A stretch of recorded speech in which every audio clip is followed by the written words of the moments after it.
असे म्हणतात, ज्याचे शरीर निरोगी आहे तोच या जगात सुखी आहे. नमस्कार.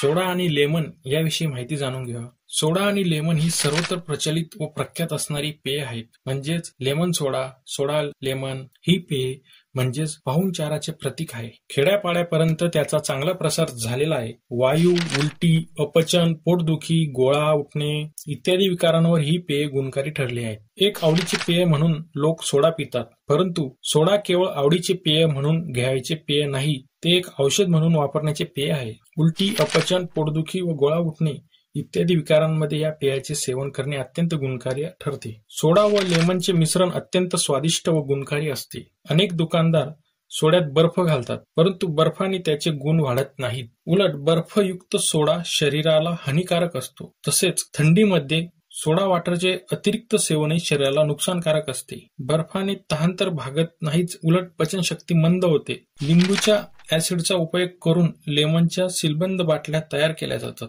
लिंबूचे ऍसिड सायट्रिक ऍसिड महाग असल्यामुळे लेमनच्या ऍसिडऐवजी अनेकदा चिंचेचे ऍसिड वापरले जाते. लेमनचे गुणधर्म लिंबाच्या सरबताच्या गुणधर्मासारखेच असतात. सोडा लेमन हे एक आवडते पेय म्हणून त्यांचे अतिरिक्त सेवन करू नये.